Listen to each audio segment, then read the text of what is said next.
Good afternoon and welcome to 8 Minutes. Today we are reporting on Oceanic Airline Flight 418 that made headlines around the world. Last week, Flight 418 crash landed on the runway of Sydney Airport, which led to a shocking and unacceptable evacuation time of 300 seconds. The Australian Transport Safety Bureau is currently conducting an in-depth investigation. One contributing factor to the safety of the passengers that is often overlooked is the role of the cabin crew. Today we invite Robert and Annie, two aviation safety researchers, Natalie and Jason, cabin crew manager and airline safety manager, and later on Aiden, air crash investigator. They will give us an insight of the contradictions between the cabin crew's role and the passenger's perception of the cabin crew's role. So we've all been on commercial flights, and we see the flight attendant's role is to cater to the needs of the passengers. But what is the official definition of the cabin crew? As the formal definition of the cabin crew extends beyond considering them only as trolley pusher. Officially, ICAO will recognize a cabin crew member as a crew member who perform in the interest of the safety of the passengers. Duty assigned by the operator or the flight in command of the aircraft, but who shall not act as flight crew members. So given that there is a formal definition of the cabin crew, what is the official roles and requirements? Yep. So Chapter 12 of Annex 6 to the Convention on International Civil Aviation covers this requirement. So this includes things like the assignment of emergency duties, cabin crew at emergency evacuation points, and their annual training. This is to ensure that the cabin crew is competent to execute safety duties and functions. So I'm surprised that the role is heavily based on safety. Can you explain to me why that is?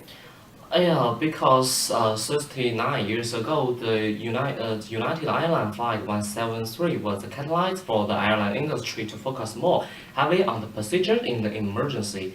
The NTSB finding highlighted the poor communication level between the flight crew and the captain in the emergency situation, leading to development of the cockpit resources management by NASA. Yeah, so this importance of the cabin crew really came in when Delta Airline addressed it.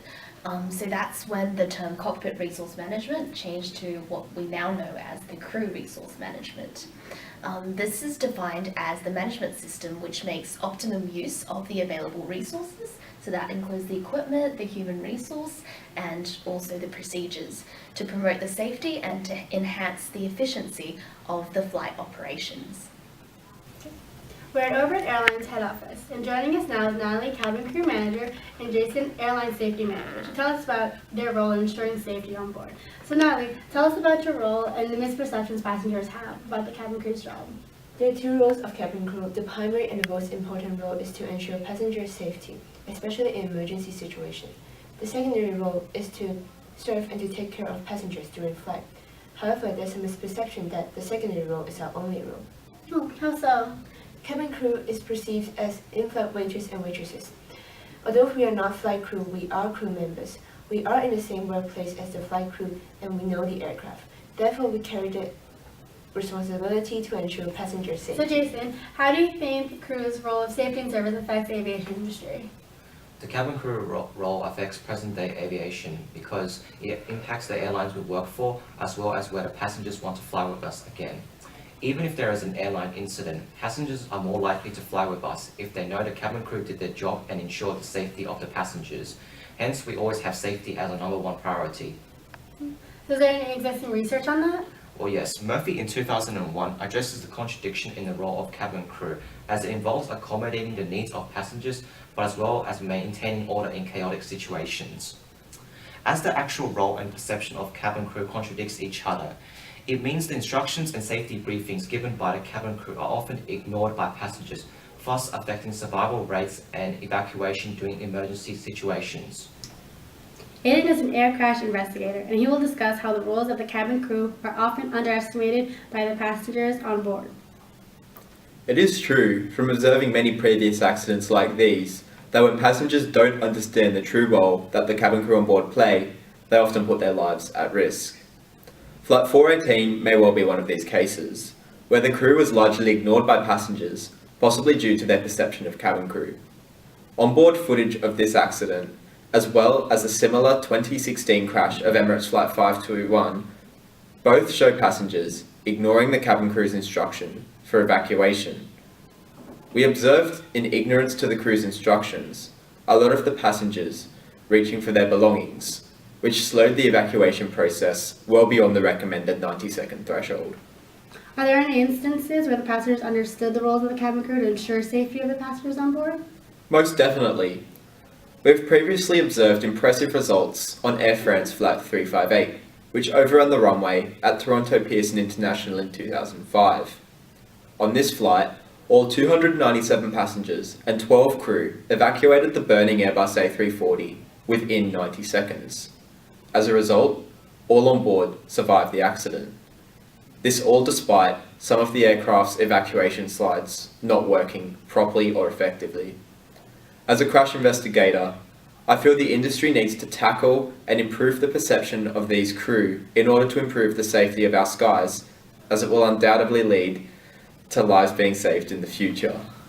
Now that we understand the roles and perceptions of cabin crew affect safety on board, what kind of measurements should cabin crew take to avoid situations like Flight 418?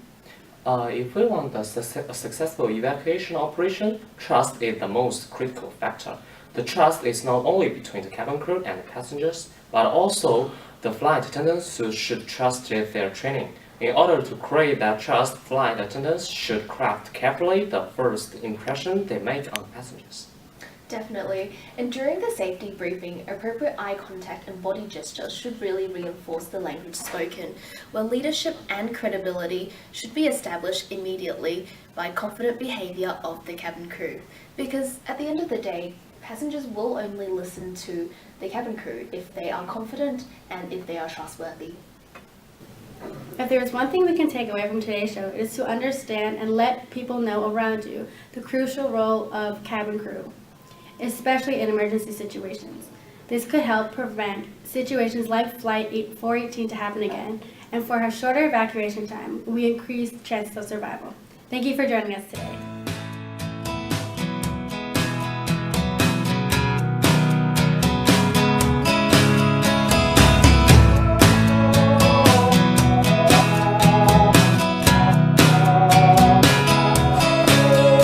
I was double